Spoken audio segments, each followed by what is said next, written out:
ایک صحابی حضرت سعید بن عامر ہیں، حضرت عمر فاروق رضی اللہ تعالیٰ عنہ نے حضرت سعید بن عامر رضی اللہ تعالیٰ عنہ کو گورنر بنانا چاہتا حمص کا. انہوں نے کہا میں نہیں بنتا. فرمایا مجھے تم لوگوں نے بنا دیا ہے، خود گورنریاں بھی قبول نہیں کرتے. چلے گئے حضرت سعید بن عامر، گورنر بن گئے، صوبے کے گورنر. مال غنیمت میں سے کچھ زیادہ مال مدینہ شریف میں جمع ہوا تو حضرت عمر نے مختلف صوبوں سے غریبوں کی لسٹیں منگوائیں.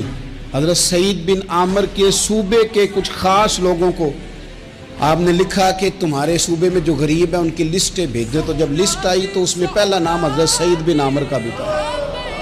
کہا ہمارے گورنر کے پاس پہننے کو کپڑا کوئی نہیں، کھانے کو روٹی کوئی نہیں. حضرت عمر بیٹھ کے رو پڑے. فرمایا تمہارا گورنر بھی مسکین ہے. اشرفیوں کی ایک تھیلی بھر کے حضرت عمر نے بھیجی.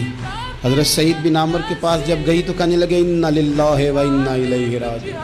آپ کی اہلیہ کہنے لگی خیریت ہے؟ کہیں امیر المومنین حضرت عمر کا وصال تو نہیں ہو گیا؟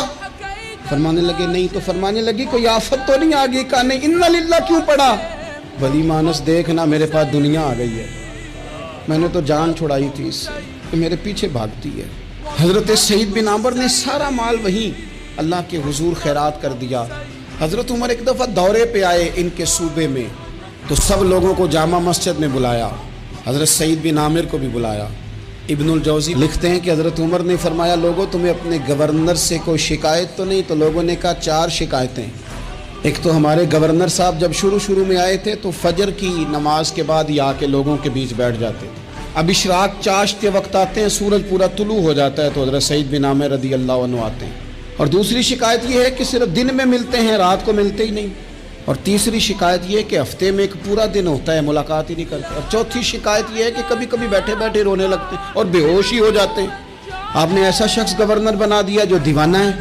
حضرت عمر نے بلا لیا، قریب بیٹھے تھے، کہا دے سوالوں کے جواب. گردن جھکی ہوئی ہے. عرض کرنے لگے امیر المومنین میں نے تو پہلے ہی کہا تھا میں گورنری کے قابل نہیں، میرے والا کام نہیں. فرمایا اب تو منصب تمہارے پاس ہے، تمہیں جواب تو دینا ہے. حضرت سعید بن عامر کہنے لگے حضور 4 میرے ساتھ مسئلے ہیں. فرمایا کون سے؟ حضرت سعید بن عامر کہنے لگے آپ سوال دہرائیں میں جواب دیتا ہوں. آپ نے فرمایا سعید لوگ کہتے ہیں پہلے تو سویرے آ جاتا تھا، اب تو اشراق چاشت کے وقت آتا ہے. گردن جھکائی، سناٹا چھا گیا محفل پہ. تھوڑی دیر کے بعد سر اٹھایا تو داڑھی پہ آنسو گر رہے تھے. فرمانے لگے حضور میرے گھر میں خادم کوئی نہیں، بیوی بیمار ہو گئی ہے. میں نہ سویرے اٹھتا ہوں، آٹا گوندتا ہوں، روٹیاں پکاتا ہوں، گھر میں جھاڑو دیتا ہوں، باہر آنے میں دیر ہو جاتی. پہلے جواب پر ہی لوگ رونے لگے، آنسو نکلنے لگے. حضرت عمر رضی اللہ تعالیٰ عنہ بھی روئے.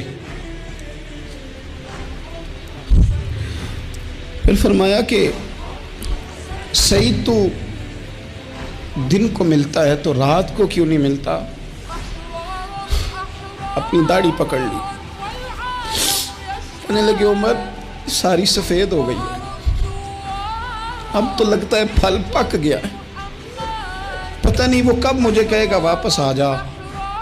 میں نے نہ دن مخلوق کے لیے رکھا ہے، رات اپنے رب کے لیے رکھی ہوئی ہے، مجھے تکلیف نہ دی جائے. گورنر کی بات کر رہا ہوں. پھر کہا سعید یار ہفتے میں ایک دن ملتے کیوں نہیں؟ کہنے لگے عمر یہ میرے رب کے ساتھ پردہ ہے، اسے نہ کھولا جائے. میرا پردہ ہے نا، میں نے اپنے رب کے ساتھ اپنے پردے رکھے ہوئے ہیں. فرمایا نہیں آپ بتائیں. حضرت سعید بن عامر کہنے لگے غریب ہوں، ایک ہی جوڑا میرے پاس ہے، میں غریب. حضرت سعید بن عامر کہنے لگے ایک جوڑا ہے، ہفتے میں ایک دن دھو کے خشک ہونے کو ڈال لیتا ہوں، پھر بیوی کے کپڑے پہن کے بیٹھا رہتا ہوں. کس طرح گھر سے باہر نکلوں؟ میرا پردہ تھا، میں اپنی غریبیاں لوگوں کے سامنے نہیں رکھنا چاہتا. میں جانوں میرا رب جانے، میں راضی ہوں نا اس کی رضا پہ. اب تو حضرت عمر ہچکیاں لے کے رونے لگے. فرمانے لگے چل آخری سوال کا جواب ہی دے دے، کبھی کبھی روتے ہو تو بے ہوش ہی ہو جاتے ہو. حضرت سعید بن عامر پھر رونے لگے. فرمانے لگے بڑی عمر کا ہو گیا تھا جب کلمہ پڑھا تھا، جب وہ پچھلے گناہ یاد آتے ہیں نا. میرے سامنے لوگوں نے حضرت حبیب بن عدی کو سزا دی تھی مکے میں، اور میں اس وقت مسلمان نہیں تھا، میں مدد نہیں کر سکتا. جب وہ وقت یاد آتا ہے تو برداشت سوچتا ہوں کیسے اللہ کے حضور جاؤں گا. دوستو دعا کرنا یہ وطن جو داتا صاحب کا ہے، جو بابا فرید کا ہے، جو غریبوں کا ہے، کمزوروں کا ہے، مزدوروں کا ہے، اللہ اس ملک کو بھی کوئی ایسا شخص